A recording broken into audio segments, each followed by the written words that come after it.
आध्यात्मिक क्षेत्र में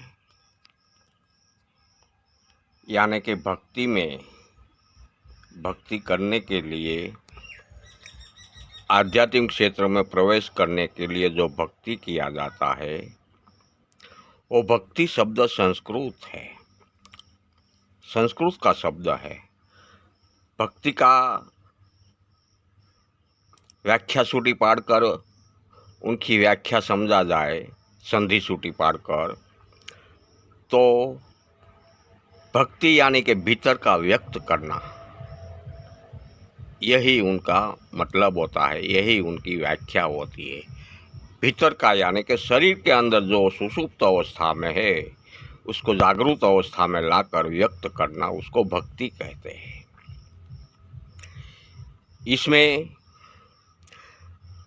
ध्यान प्राणायाम भीतर का व्यक्त करने के लिए, अंदर की सुषुप्त शक्तियों को जागृत करने के लिए ध्यान प्राणायाम बहुत महत्व की चीज़ है। योग क्रिया में, योग साधन में ये ध्यान प्राणायाम करने के लिए ही ये शरीर का उपयोग किया जाता है। योग क्रिया का उपयोग करके प्राणायाम का सहारा लिया जाता है। प्राणायाम ऐसे तो देखा जाए तो 7 से 8 प्रकार का प्राणायाम है, लेकिन वो सभी प्राणायाम शरीर को तंदुरुस्त रखने में बहुत मदद करता है, शरीर को निरोगी रखने में बहुत मदद करता है।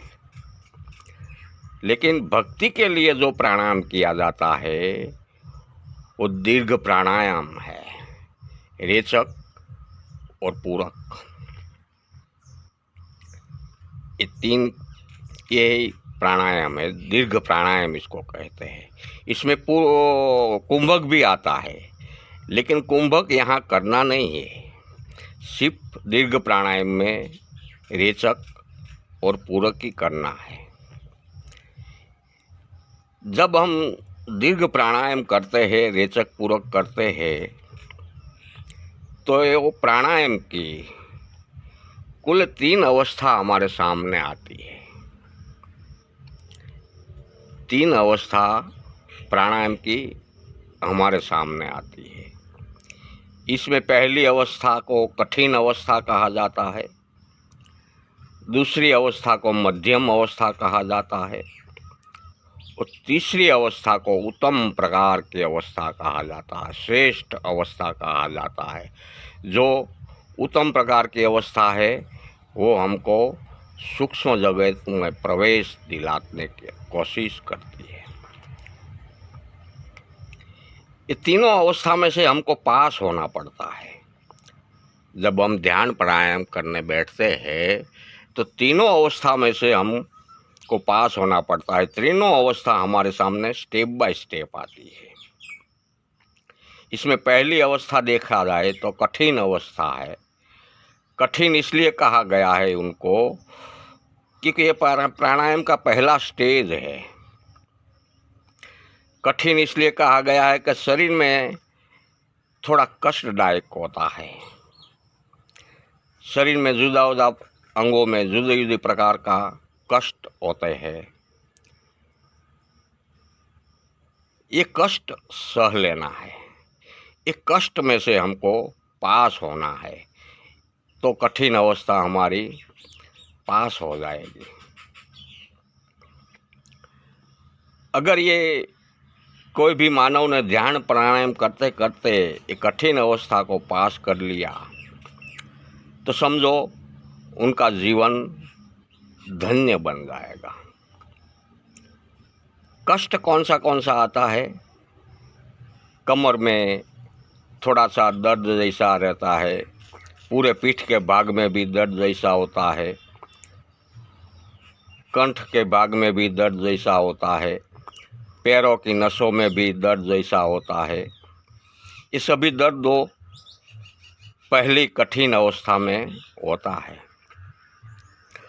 अगर ये कठिन अवस्था में से जो कोई मानव पीछे हट कर दिया तो मानव नाकामयाब हो जाता है, फिर वो आगे नहीं बढ़ पाएगा। ऐसे देखा जाए तो कोई भी क्षेत्रों में बिजनेस में हो या नौकरी में हो या तो मजदूरी क्षेत्र में हो, कारीगराई में हो, इंजीनियरिंग क्षेत्र में हो, मेडिकल क्षेत्र में, कोई भी अवस्था की पहली, कोई भी क्षेत्र में पहली अवस्था तो कठिन होती ही है। कोई भी क्षेत्र में आप देख लो, पहली स्टेज उनका कठिन ही होता है। शुरू का उनका पीरियड बहुत कठिन होता है। वो कठिन अवस्था में से जो पास हो जावे वही मानव सफल जीवन की ओर निकल पड़ता है।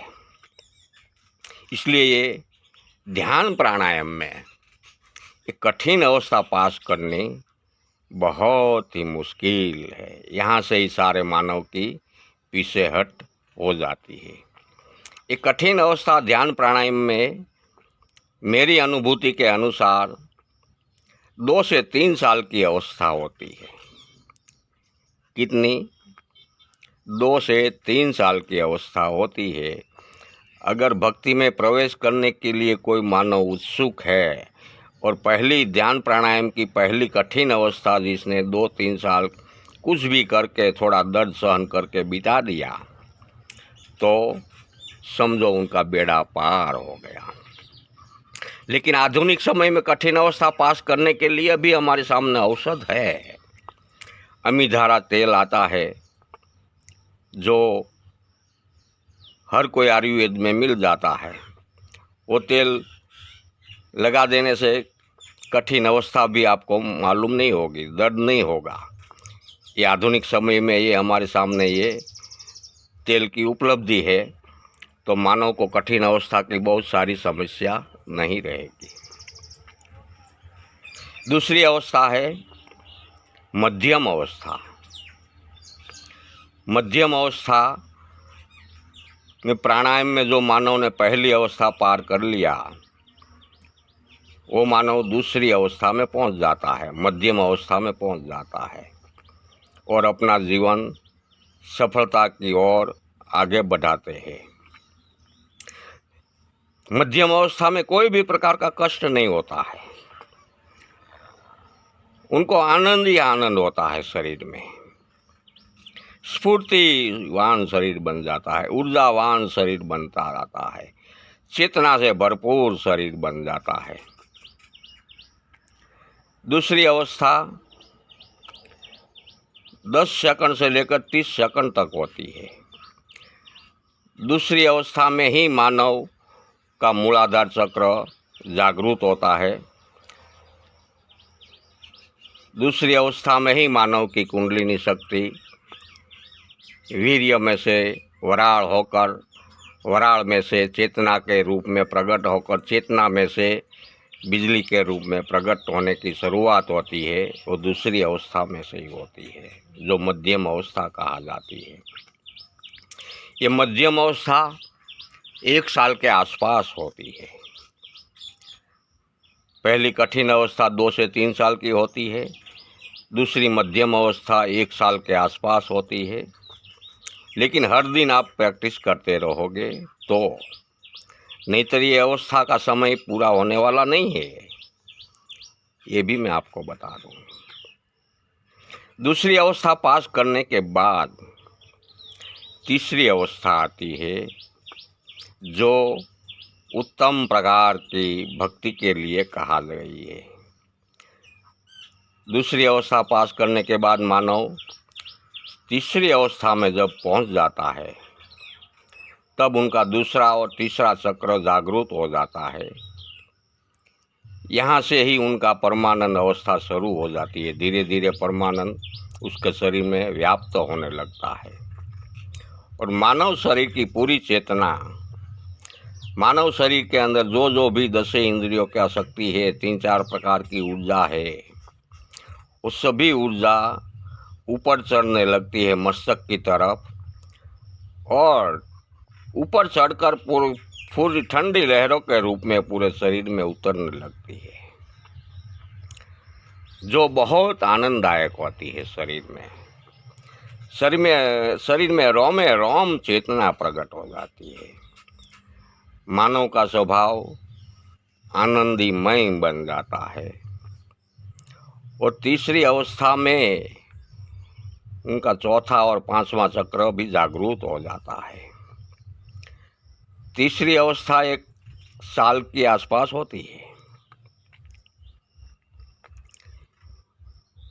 हर दिन प्रैक्टिस करोगे तो, और मानव का सारा चक्र धीरे धीरे जागरूक चेतन होने की तैयारी हो जाती है।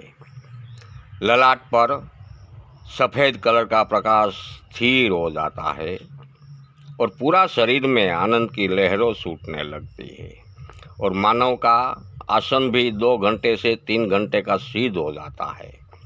तीसरी अवस्था में मानव प्राणायाम की श्वास लेने की और छोड़ने की लंबाई 30 सेकंड से भी 45 सेकंड तक की हो जाती है। तीसरी अवस्था में तीसरी अवस्था अंदाज से 2 साल के आसपास की होती है। 2 साल के बाद तीसरी अवस्था जो मानव पार कर लेते हैं, वो मानव बाद में आज्ञा चक्र खोलने के, आज्ञा चक्र का दरवाज़ा खटखटाने की तैयारी कर रहा है। 10वां द्वार खोलने की कोशिश में लग जाता है और गहराई में उतरने की तालावेली उसके अंदर लग जाती है, लगनी लग जाती है। तब वो मानव सूक्ष्म जगत में प्रवेश करने लगते हैं। तब उनका सूक्ष्म जगत का अनुभूति वाला शब्द ही निकलने लगता है। तब वो मानव के पास शास्त्रों वाली बात कभी नहीं होती है। वो खुद ही एक हरता फिरता पुस्तक बन जाता है। वो खुद में एक सूक्ष्म वेद है। वो सूक्ष्म वेद बन जाता है। सूक्ष्म वेद का आकार नहीं है, सूक्ष्म वेद की लंबाई चौड़ाई नहीं है, सूक्ष्म वेद में शब्दों अंकित नहीं है, कोरा पेज है। लेकिन ऐसा मानव तीसरी अवस्था जो पार कर लेता है, उत्तम प्रकार की अवस्था जो पार कर लेता है, वो मानव सूक्ष्म वेद पढ़ने लगता है। उसको ही हरता फरता पुस्तक कहा जाता है।